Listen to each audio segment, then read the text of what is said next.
പെൺകുട്ടികളെ രാത്രി പുറത്തിറങ്ങാൻ അനുവദിക്കരുത്. ബംഗാളിലെ കൂട്ടബലാത്സംഗത്തിൽ വിവാദ പ്രസ്താവനയുമായി മമതാ ബാനർജി. പാക് അഫ്ഗാൻ അതിർത്തിയിൽ രൂക്ഷമായ ഏറ്റുമുട്ടൽ. 58 പാക് സൈനികരെ വധിച്ചതായി താലിബാൻ. ശബരിമലയിലെ സ്വർണം കൊള്ളയടിച്ചതിനു പിന്നിൽ വൻ ഗൂഢാലോചന. ദേവസ്വം മന്ത്രി രാജിവെക്കണം. ദേവസ്വം ബോർഡ് പിരിച്ചുവിടണമെന്നും പ്രതിപക്ഷ നേതാവ്. ഗസയിൽ ആവാമെങ്കിൽ യുക്രൈനിലായിക്കൂടെ? സമാധാനം സ്ഥാപിക്കാൻ ട്രംപിനോട് സെലൻസ്കി. പിടിച്ചെടുത്ത ലാൻഡ് റോവർ ഡിഫൻഡർ വിട്ടു നൽകണം. കസ്റ്റംസിന് അപേക്ഷ നൽകി ദുൽഖർ. ഗസ സമാധാന ഉച്ചകോടിയിൽ പങ്കെടുക്കാൻ മോദിക്ക് ട്രംപിന്റെയും അൽ സിസിയുടെയും ക്ഷണം. പ്രധാനമന്ത്രി പങ്കെടുക്കില്ലെന്ന് വിദേശകാര്യ മന്ത്രാലയം.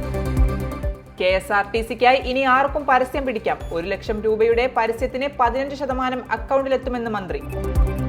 അഫ്ഗാൻ വിദേശകാര്യമന്ത്രിയുടെ താജ്മഹൽ സന്ദർശനം റദ്ദാക്കി. ഭാര്യയുടെ നഗ്നചിത്രം വാട്സപ്പിൽ പ്രൊഫൈൽ DP-ആക്കി. തൃക്കാക്കര സ്വദേശി അറസ്റ്റിൽ. തിരുവനന്തപുരത്ത് ഡ്രില്ലിംഗ് മെഷീൻ തലയിൽ തുളച്ചു കയറി. 2.5 വയസ്സുകാരന് ദാരുണാന്ത്യം.